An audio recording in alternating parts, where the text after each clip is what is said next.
সিলেট সহ সারা দেশে পুলিশের বিশেষ অভিযানে গত ২৪ ঘন্টায় ১,৬২০ জনকে গ্রেফতার করা হয়েছে।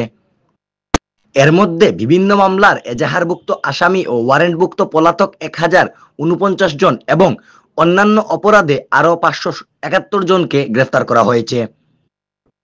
শুক্রবার ২৫ জুলাই পুলিশ সদর দপ্তর থেকে পাঠানো এক সংবাদ বিজ্ঞপ্তিতে এইসব তথ্য জানানো হয়। পুলিশ সদর দপ্তর জানায়, বৃহস্পতিবার ২৪ জুলাই গত ২৪ ঘন্টায় আইন শৃঙ্খলা রক্ষাকারী বাহিনীর চলমান বিশেষ অভিযানে মামলা ও ওয়ারেন্টভুক্ত আসামি হিসেবে ১,০৪৯ জন এবং অন্যান্য কারণে ৫৭১ জনকে গ্রেফতার করা হয়। এছাড়া অভিযান চলাকালে উদ্ধার করা হয়েছে বেশ কিছু অবৈধ অস্ত্র ও গোলাবারুদ। এর মধ্যে রয়েছে একটি বিদেশি one shooter gun, ২ round শটগানের কার্তুজ, ২ round পিস্তলের গুলি, একটি চাকু এবং একটি দেশীয় লোহার পাইপ গান।